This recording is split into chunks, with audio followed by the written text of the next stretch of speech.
Over 18 years of suffering from social anxiety. What?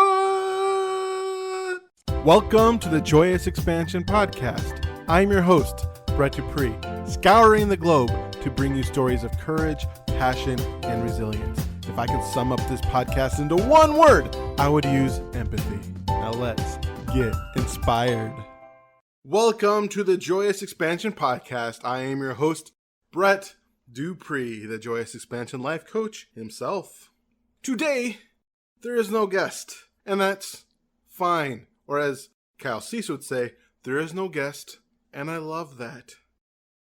Which is cool. So basically, to try to keep these going on a weekly basis, I will be talking more about myself during those weeks where I don't have a guest. Though I do have some this Sunday. I'm interviewing someone I knew from high school who had depression. And then later in March, I have a couple more interviews scheduled. And I'm working on getting even more as I work on getting more interviews, pop, and more people on my podcast. I like the interviews better. What can I say? That is just a personal opinion of mine. Then it's just not me talking about my life and my philosophies for an hour. Plus, honestly, they are so freaking inspiring. Well, the first thing I want to talk about, I decided to talk about this one. Wow, that's going to be edited. Or maybe I should just let it in. Hear my shame of my mistakes. Let me close Facebook so you don't hear that sound. Anyway, what I decided to talk about is myself. Last time I talked about the creation of the Lightworker Toastmasters, which was a wonderful accomplishment for me. I was very proud of the work I did with the Lightworker Toastmasters. This one is going to be about anxiety. I'm going to tell you my history with anxiety, especially social anxiety. As I am now 40, I'm really trying to work on breaking my cycle of anxiety.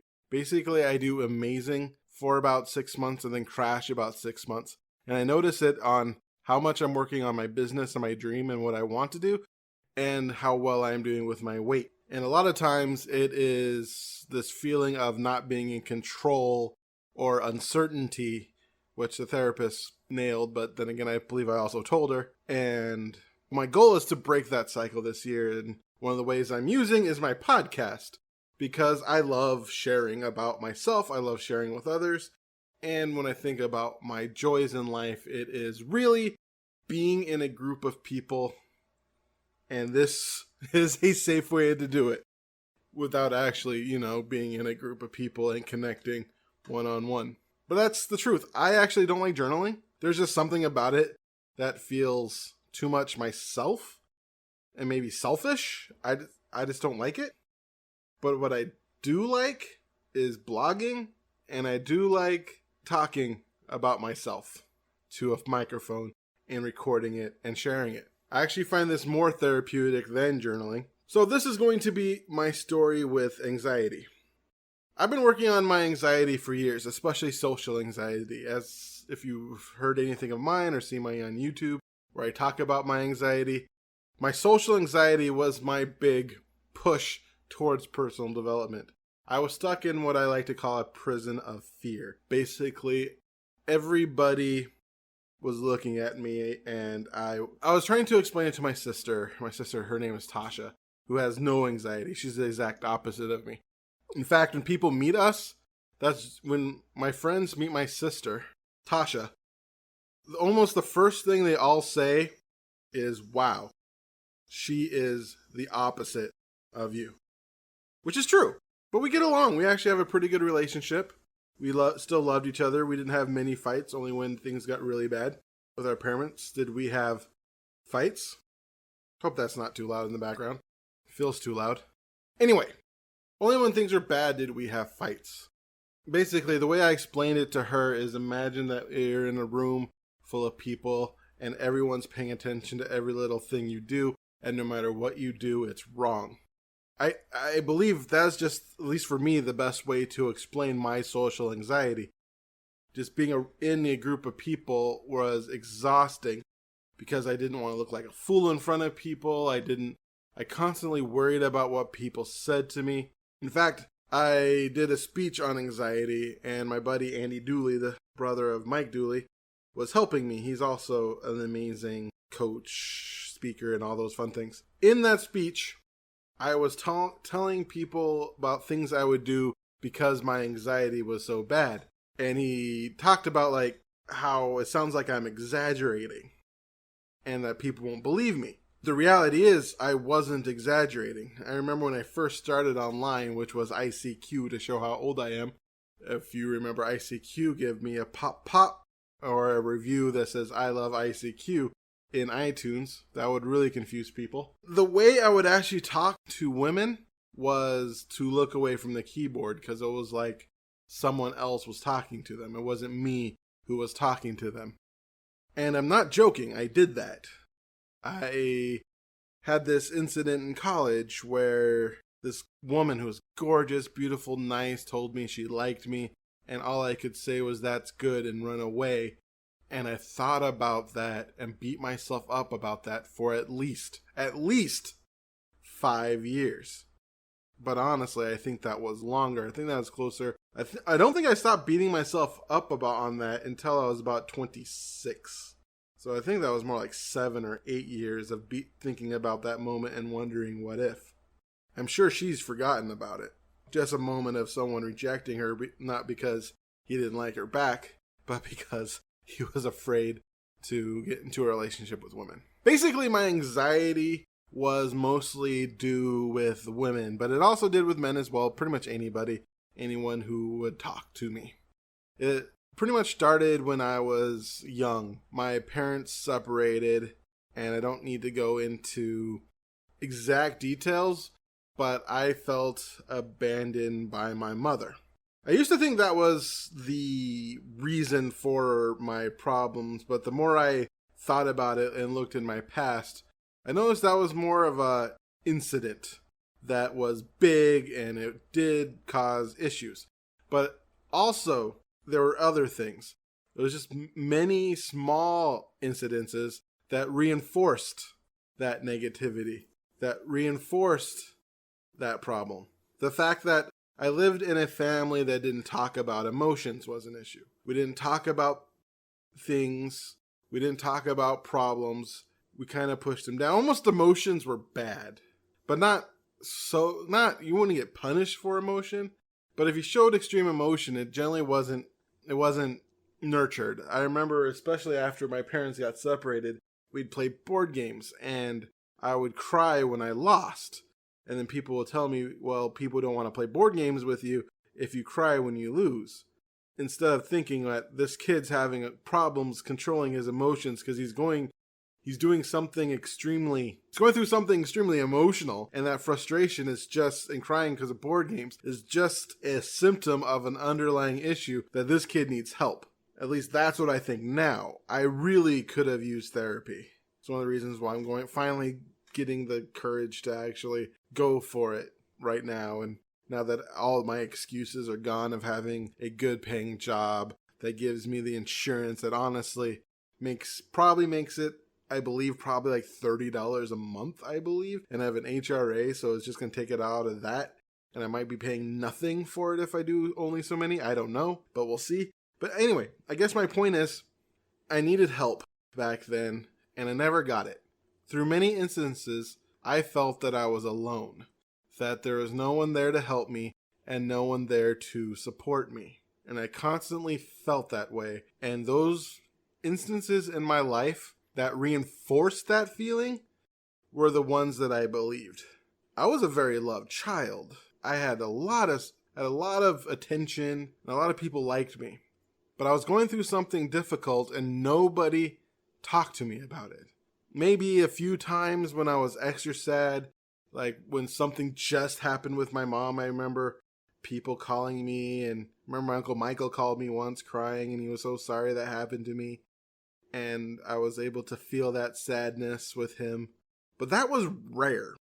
It was rare for me to talk about my feelings, and it was rare for me to feel like people liked me. And then came junior high. 7th grade is the worst, period. That is a terrible year. I mean, you're going to school with monsters. Ninth graders are monsters when you're in 7th grade, and I was a 7th grader who I don't think started puberty and really until he was in 8th grade. I was on the younger side anyway. I was really small in 7th grade. I'm talking about, I think I weighed 130 to 160 pounds, I think. Maybe around 100. And then I shot up to 180 in 8th grade. Like, I gained inches. I gained like 5 inches. My shoulders broadened out. I remember this story my friend Nate Downey told me is like, who's that big scary guy with the broad shoulders? Holy crap, that's Dupree. Because they haven't seen me over the summer. And so here I am, a small kid. I was always one of the smallest kids in elementary. Always, not the smallest, because there's always that super small kid. I was always the second smallest. Going to school with giants and monsters, and 9th graders are jerks. They're huge freaking jerks. And so dealing with that fear and insecurity of walking around hoping none of these jerks would notice me and pick on me, and the fact that kids are jerks, but at 7th grade I was still pretty decent at making friends and stuff. But really, it just kind of just built. I honestly always thought it was just one thing. And if that one thing didn't happen, maybe I would be different. But honestly speaking, now when I look at it, I'm thinking that it might have happened anyway. Even if that never happened. Only because of the support structure that my family doesn't have in talking about emotions. Only my grandfather, really. May he rest in peace. He died a year ago. My grandpa, when I was a kid, I called him Main Man. Because I thought that was his name. Because he's the main man. But he was the only person who would talk about emotions, and when people cried, especially children, he'd go up to them and go, and to show them that crying is fine. But mostly the family made fun of him for doing that. And that was another way to show that emotions were bad. And so the way I just dealt with my negative emotions at that time was to shut them off, because that's what I had around me. My dad, I love him to death, but honestly, he's not the most emotionally available guy I know. My mom is also emotionally distant. That's how she deals with her issues as well. Those were my role models growing up, was if things go wrong, you shut down your emotions. Or when I see other people who are emotional, my aunts and my uncles and my grandparents who are the emotions I generally see are negative and kind of lashing out. And I don't want to be someone who lashes out. I don't want to be someone who hurts somebody. So also, I learned my anger can be dangerous because it's hard to deal with it sometimes. And sometimes I didn't deal with it right. So I thought to myself, I don't want to be someone who beats on people. I don't want to be a bully. I don't want to be mean and vicious. So I just stuffed that down.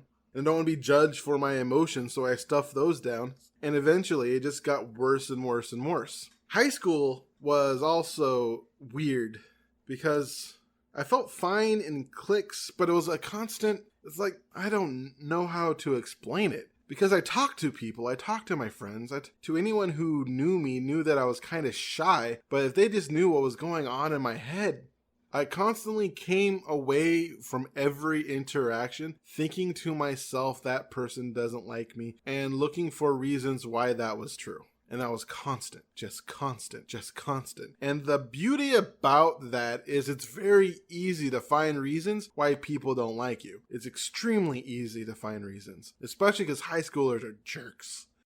And they are really good at being jerks. I know. I was one of them. I was a jerk. I feel bad for all the people I was a jerk to in high school. I was immature and young. I don't understand how people look back at high school as their glory years. That's something I'll never understand, because for me, high school was just a time of extreme awkwardness and feeling that no one liked them and feeling hopeless but it was also easy for me. So that's one of the benefits of being smart, is that high school was a breeze academically.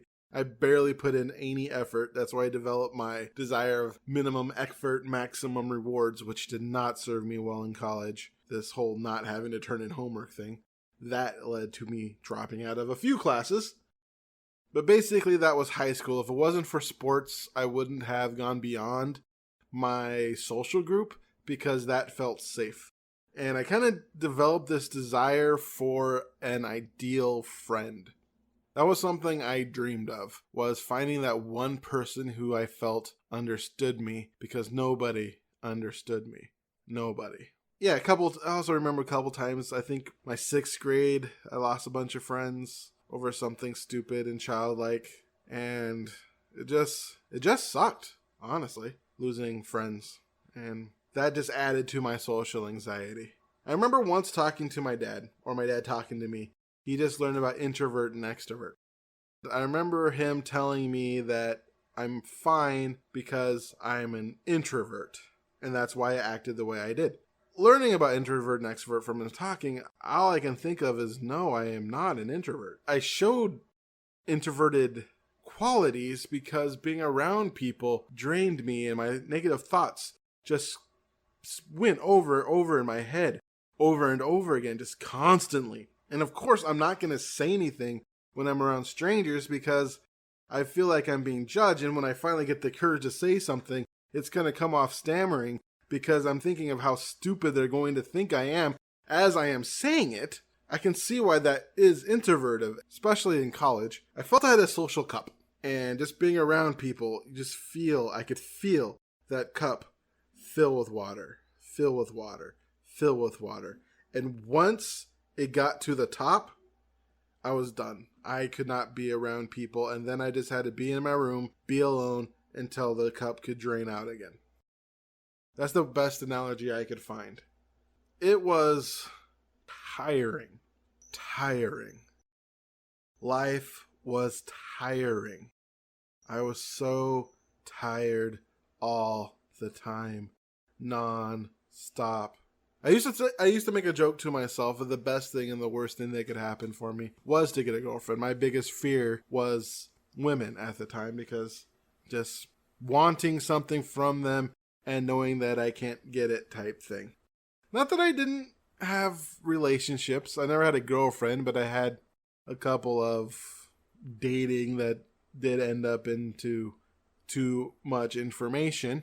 But at the same time, the idea of having a meaningful relationship was one of my biggest fears, as well as one of my biggest desires. I wanted a relationship so bad, and I was so afraid of getting into a relationship.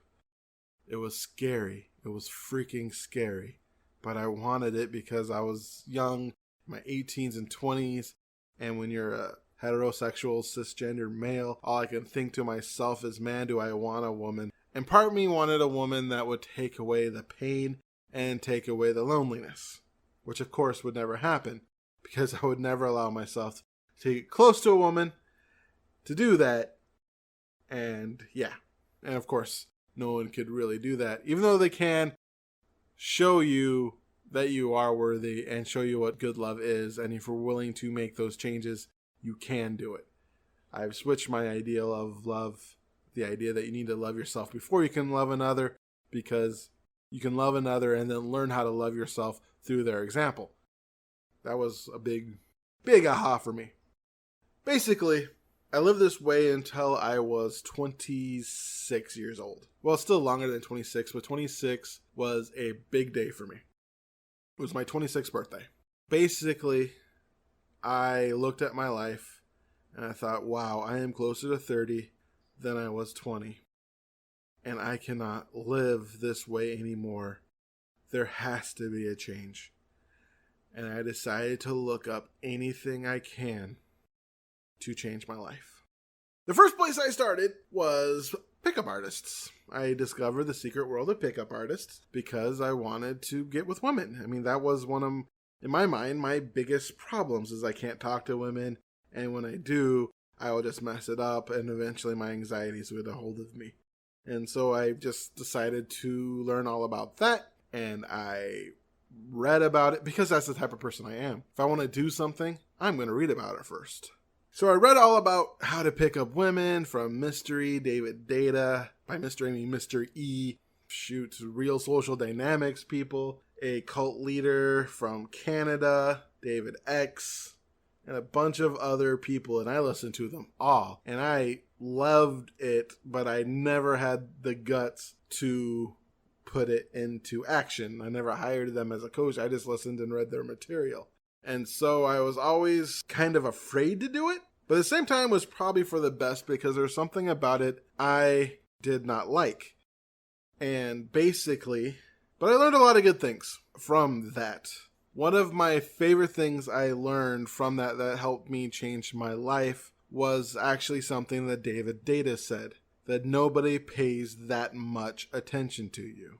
It doesn't matter. Every little thing you do, people are more obsessed with themselves than they are you.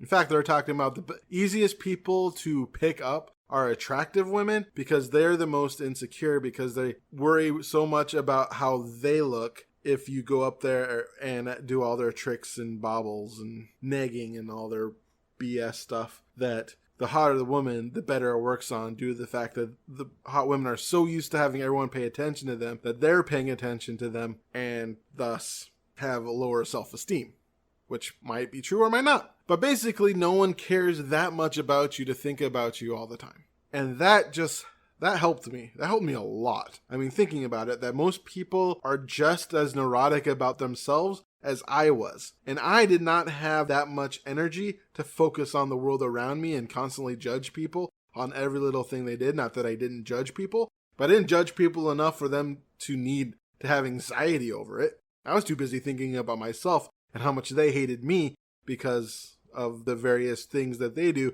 And everything they do was reasons why they hate me. And chances are they're doing a similar thing. And basically, I am not that important to them. I'm just not that important in the cosmos where everything revolves around me and everyone needs to look at me and judge everything I did. And that was one of my biggest ahas when it came to my social anxiety, was the fact that, honestly speaking, I'm not that important for people to judge whether or not I have a Kleenex on my desk and I'm about to throw it in the trash. No one's going to remember that. Nobody's going to care. Yes, that is something I remember worrying about for weeks, looking back and thinking if I made the wrong decision or not. Not joking. Another one of my favorite things that I learned during that time, it wasn't so much through the pickup artists afterwards. I discovered, because David Data, he had interviews with people, because they had something called Outer Game, and that's where you learn all the tricks to pick up women, the peacocking of putting on like a big stupid hat so women will notice you, or negging of saying a insult that's more of a compliment, like, wow, you really pull that dress off. Most women would be embarrassed to wear that, but that looks good on you. Something like that, where it's a positive, but it's really a negative, even though most people would say, man, that's dress ugly on you, because they did not understand or listen. But don't worry, I never pulled any of that.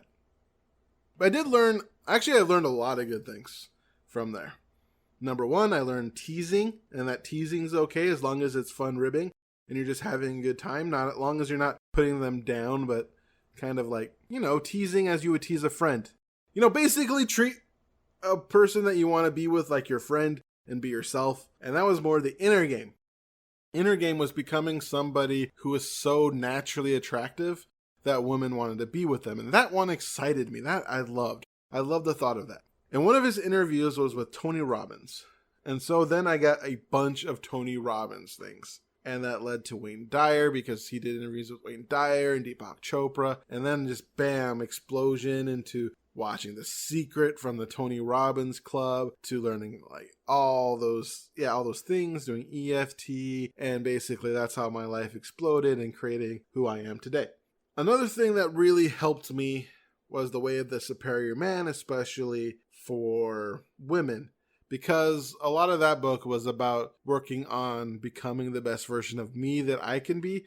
I'm the superior version of myself. That's what the superior man means. Not means superior than women, but superior than themselves. And that got me to accept the fact that on a certain plane, women and men are a little different. And that's fine. There's nothing wrong with being different, worrying too much about our similarities and wanting women to like me. So every time I meet a woman and she doesn't like me, I decided that I will just become a man who a woman would like. And so I'd work on myself some more.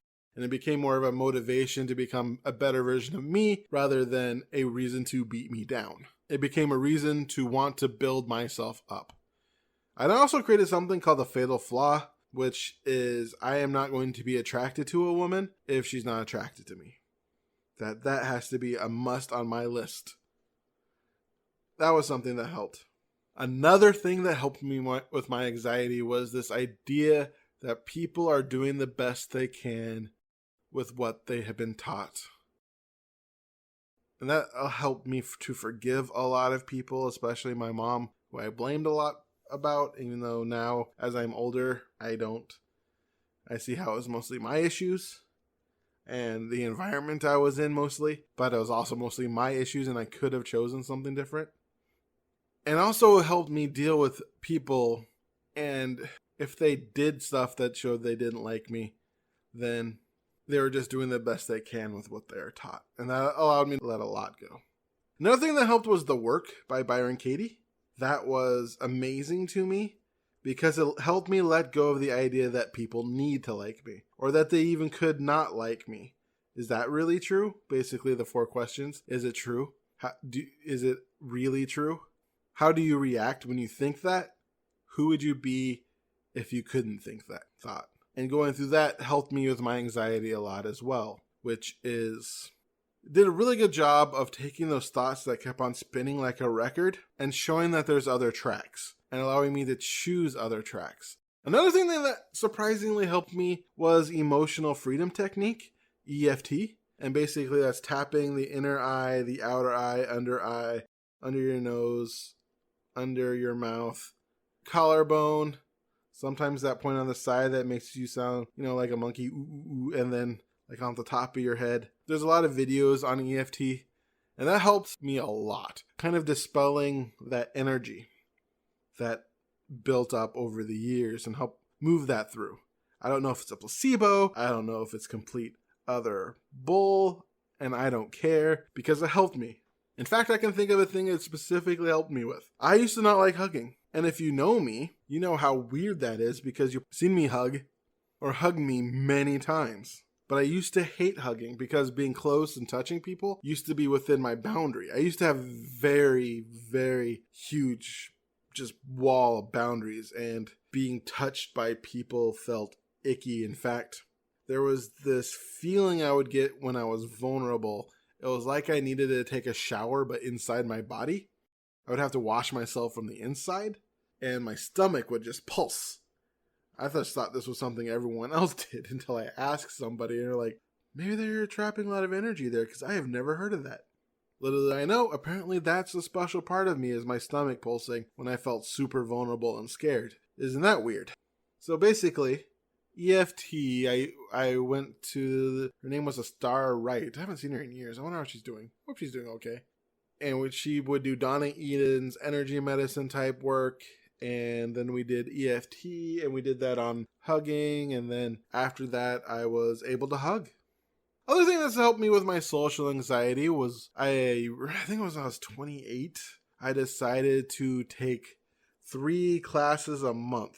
And all 3 classes were something to improve my life. One of them was generally a dance class to work on being with women, being close with women, and being able to lead women, but not forcibly lead, because that's what you do in dancing. The guy leads and the woman follows. But it's not a negative, like I'm forcing her to do something. It's more of a playful leading. What I've learned through the works of Data is that a woman likes it when a guy playfully leads, or sometimes that happens. Women generally don't like wishy-washy, weak men who never lead. One thing I learned is when women ask you for your opinion of like, what should we get for dinner? Just answer freaking anything. It doesn't matter.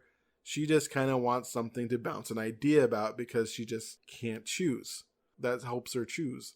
That is a sign of strength, and a lot of times signs of strength are good. And I'm not saying it's 100%, but this is something I've noticed in my life to be true enough, where I'm not going to force my opinion on a woman and mansplain her. But if she asks my opinion of what I want for dinner, there's nothing wrong for me to actually give her one, even if I don't have an opinion, because generally I don't care.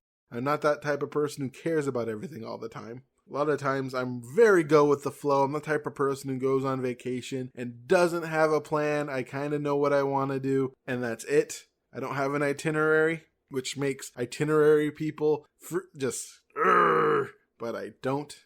I'm not an itinerary person. I'm a free-flowing person who likes to free flow, figure it out, and then hone. That's how I work. That's how I roll. Basically giving my opinion when they ask me, when I generally don't care. When I don't care, I'll just give my opinion, because even if they go against it, I help them out. And that's what it's about. It's about serving. It's about serving in the relationship. If the guy serves the woman and the woman serves the guy, or whatever gender terms that you want to use. I'm sorry, I think binary. That's just my default. I apologize if you're gender neutral or whatever gender you are. Basically, where was I before I got sidetracked on being inclusive? Oh yeah, as long as the partners are serving each other, that's what makes a relationship thrive. So basically what I was saying is taking the classes, taking the dance classes, getting more comfortable, being around women. And the other class I took was improv classes. If you have social anxiety and you're working on it, I highly recommend improv classes, because it's like immersion therapy, especially if your fear is like mine, where you're afraid of look like a fool in front of people. That's all you do in improv classes. And they're fun. It is fun. I had a blast in my improv classes. I went with not Unexpected Productions, Historical University, Jet City Improv, and they were great teachers, and I learned a lot, and it was fun.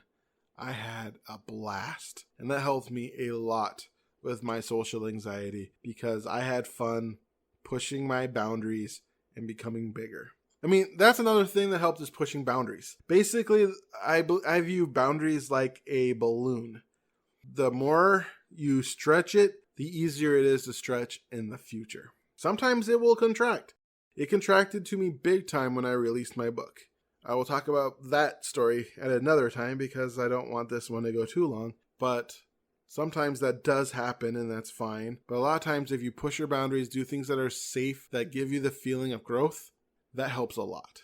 And improv classes did that for me. Toastmasters has done that for me a lot. I pushed a lot of my boundaries in Toastmasters. I remember for a year, I tried to pick speeches that did nothing but push my boundaries. In fact, I even created a speech where I sang, and my thought was, I can't sing. I never thought I can sing. Thus, creating that speech was healing for me. In a nutshell, just reading a lot of books, pushing my boundaries, EFT, having a lot of realizations of what people are really thinking, getting out of my own head, realizing I'm not that important for people to judge every aspect of what I do, is how I broke through my social anxiety. Because the reality is, I am an extrovert. I love being around people. There's nothing I love more than being around a crowd of people having a great time. That feels so good. I truly realized that, because even when I just started my journey, when I went to a seminar where I was around people, working on myself, going deeper, I always felt energized afterwards. I remember how so many people were talking about how drained they felt. And afterwards, I was like, I could do this for a long time. I can do this for 5 more days. I love it. That's why my dream is to run seminars, because I honestly can't think of something that I would love to do more, is to run a seminar and energize people and inspire people. How much fun that is, because I love being a part of that. I love it. I truly love it. Even when I was at my lowest lows of social anxiety, I love being part of a team. I love being a wrestler. I love being a football player. I love being part of the team. Even when I couldn't stand a certain amount of football players, I love being part of the team. I love it. And I still remember the day, I wish I wrote down what day it was, where I was sitting in my room and I thought to myself, I don't need this. And my social cup was gone. I could hang out with people and feel energized, or I can hang out alone and feel energized. Because I wasn't an introvert. I was just somebody who was so exhausted by feeling constantly judged by people who aren't paying any attention to him, but in his mind, they're paying all the attention to him. And I just felt exhausted. And now I'm free. I'm free of that prison. I'm free of that prison of fear. And hopefully now you can understand how, and relate to my story, and hopefully glean a few things out of this. nobody is paying that much attention to you. The reality is people are more worried about themselves than what you are doing all the time. It is time to let that go. You are special, just the way you are, and everything about you is what makes you, you. Let go of that feeling of constant judgment. Let go of that feeling that you need to constantly judge yourself. Play up your strengths and make them better, and do the work to let go and break through that prison of fear, because if I can do it, you can do it. I believe in you. I think you got this. And now is the time to release that social anxiety. This is Brett Dupree, the Joyous Expansion Life Coach, champion of authentic joy, catalyst of transformation, thanking you for listening to my story. If you have anything you want to tell me, questions to ask that I can answer in my next podcast, I'll be so excited when I get the first one. You can email me at BRE2TSDUPR2Es@joyousexpansion.com. I did it right that time. You'll find more information about me at joyousexpansion.com. I have a free ebook for you that I would love for you to read on how I break through the prison of fear through a lot of what I just told you, but a couple of other things as well. You can learn more about my services and all that fun stuff. Be sure to listen to my podcast at pod.joyousexpansion.com or wherever podcasts are found. If you like this one, leave a review, do a star thingy, share it with somebody. That would be super cool of you. We'd be bros or broettes or theys, O's, whatever works. And I once again remind you to be joy, to be love, to be awesome. Now play that jingle. JoyousExpansion.com. JoyousExpansion.com.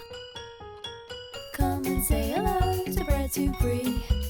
He is an inspirational life coach. Good for you and good for me. He turned my life from grey to blue. I'm sure he'll do the same for you. Get in touch and you'll see your life will change dramatically. JoyousExpansion.com. JoyousExpansion.com. Yeah.